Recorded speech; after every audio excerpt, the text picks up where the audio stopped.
something a little bit different today. Okay. Imagine you're in a situation, where you're supposed to be serious, Right. like maybe even sacred. Yeah. And something happens, something completely unexpected that just makes you want to laugh. Mm-hmm. What do you do? Oh, that's a tough one. Do you try to keep it together or just let the laughter take over? Oh. We've got this personal anecdote called "The Universe Always Tests Me and My Brother at Church" Okay. that kind of really dives into this whole dilemma. Interesting. It's about two brothers who they were raised Catholic, Okay. but weren't exactly the most, devout. Right. And they find themselves in quite the predicament during a church service with their family. I see. It's interesting how the setting of a church, Right. it's a place you usually associate with being solemn and reverent, Exactly. immediately sets up this contrast for potential humor. Yeah. You don't usually think of church as a place where you'd be laughing out loud. Absolutely. So picture this a small, quiet church in a remote Arizona town, Okay. filled mostly with baby boomers. All right. Not exactly the place you'd expect an eruption of laughter, right? Yeah. That definitely creates a sense of anticipation. Right. Something's about to happen to disrupt that peaceful atmosphere. Exactly. The story really emphasizes this clash between the sacred and the absurd. The Right. brothers are sitting there trying their best to be respectful, and suddenly the gentleman in front of them starts experiencing some, shall we say, digestive issues. Oh, boy. The universal language of the human body, Right. always capable of catching us off guard. And it wasn't just a subtle rumble. The author describes it as a full-blown symphony of sounds. Oh. And let's just say the smell was potent. Okay. And what's really funny is that the brothers are directly in the line of fire. No. Yet no one else in the congregation seems to notice. Oh, that's odd. It's like they're trapped in this bizarre bubble of awkwardness. It's fascinating how the story highlights this contrast. Yeah. The brothers are overwhelmed by the, shall we say, olfactory assault, Right. but the rest of the congregation seems completely oblivious.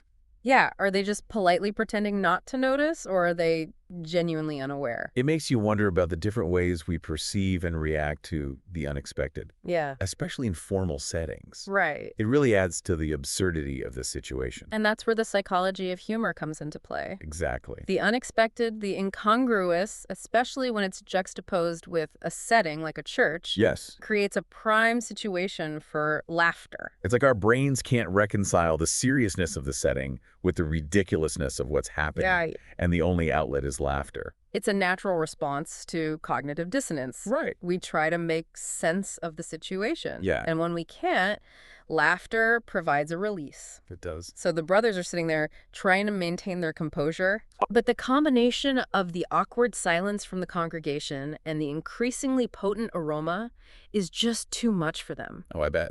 They exchange that look, Yeah. that silent communication only siblings share. Mhm. And then they lose it. That moment when you know you shouldn't laugh, Yeah. but you absolutely can't help yourself. Yeah. I've been there. Totally. It's like a pressure valve releases and they just erupt into this pure, uncontrollable laughter. The story emphasizes that it's not just a chuckle. Oh, no. It's this deep, almost childlike laughter. They describe it as tears streaming down their faces, their stomachs aching from laughing so hard. Wow. They even have to make a hasty retreat from the church to avoid causing a scene.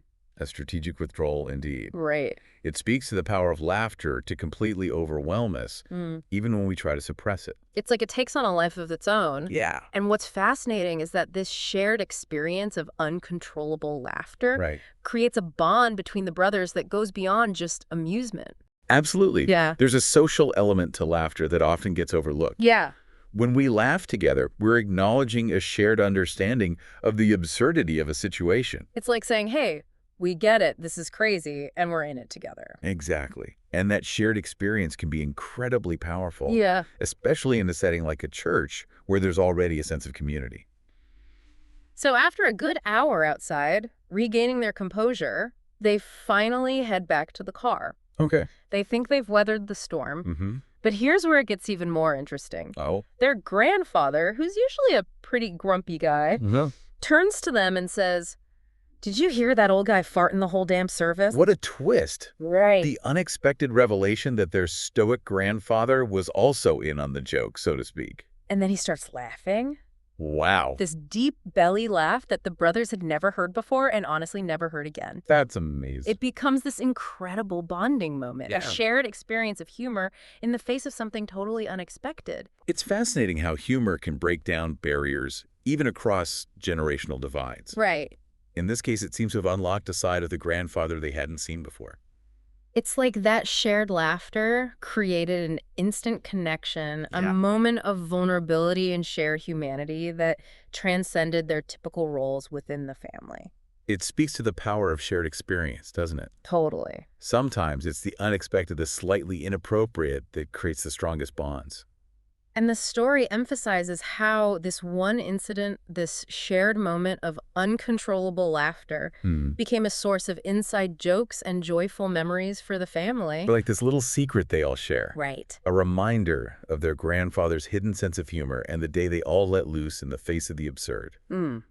It's a beautiful reminder that even in places we associate with seriousness and reverence, Yeah. there's always room for a little bit of laughter. It makes you wonder if others in the congregation were also trying their best to hold back laughter. That's a great point. You're right, there's this unspoken agreement in those spaces to maintain composure. Yeah. But you have to wonder, at what point does the unexpected override those social norms? Right. Is there a tipping point where holding back becomes impossible, even in a church? And it makes you think about all the other situations where we might be suppressing laughter because of social expectations. It's like we learn to censor ourselves as we get older, Huh. to conform to what's considered appropriate in different settings. Right. But what if we allowed ourselves to embrace that childlike sense of humor more often? The story really highlights that contrast, doesn't it? Yeah. The brothers' laughter is described as pure and unrestrained, Yes. almost like the laughter of young children. And that's a quality we often lose as we mature. We Mhm. become more self-conscious, more aware of social expectations. Yeah. And we suppress those spontaneous bursts of joy. It's like we trade authenticity for decorum. But this story suggests that there's real value in reclaiming that freedom, Yeah. that ability to find humor in the unexpected. Absolutely. Think about the physiological benefits of laughter. Right. It reduces stress releases, endorphins, even boosts our immune systems. Really? It's like a natural mood enhancer. So not only does it make us feel good in the moment, Right. but it can actually have long-term health benefits. Exactly. And it's not just about physical health either. Right. Laughter can help us cope with difficult situations, Mm. build stronger relationships, and even foster a greater sense of resilience. It's like a superpower we all possess, Yeah. but often forget to use. Thinking about the brothers' reaction, it makes you wonder, Mhm. if we lose something as we get older, Yeah. that ability to find pure, unadulterated joy in the absurd, Right. could reconnecting with that childlike sense of humor actually help us navigate the stresses of adult life? It's a fascinating question. Yeah? What are some of those seemingly serious places where we could all benefit from a little more laughter? I don't know. Board meetings, doctor's appointments, traffic jams? Perhaps imagine the possibilities. What if we all made a conscious effort to find the humor in those everyday situations? Right. To share a laugh with the people around us, even strangers? It might just make the world a little brighter, a little more bearable. Yeah. And who knows, it might even lead to some unexpected bonding moments, Right. just like the brothers in this story. What stands out to you about this story? Mm. What do you think it tells us about the power of shared laughter, even in uncomfortable situations? For me, it's the reminder that laughter can be a bridge, Yeah. connecting us across generations, personalities, even the most awkward circumstances. It's Yeah. like this universal language that transcends words and brings us together in a moment of pure joy. And that memory of shared laughter, especially with someone as seemingly serious as their grandfather, Yeah. becomes a treasured connection, a reminder of their shared humanity. A beautiful sentiment, and something for all of us to keep in mind Yeah. as we navigate the ups and downs of life. Don't be afraid to find the humor to share a laugh, even when it seems least appropriate. Right. You never know what kind of unexpected connection it might spark. Wise words. And something tells me those brothers are still laughing about that day. Yeah, probably. All these years later, it's a memory that's sure to stay with them. Yeah. A reminder of the power of laughter to transform even the most uncomfortable situation into a moment of pure joy. So the next time you find yourself in a situation that's a little awkward, a little uncomfortable, remember the brothers and their grandfather. Embrace the absurdity, find the humor, and don't be afraid to let out a good laugh. You might be surprised at the connections you forge and the joy you discover along the way.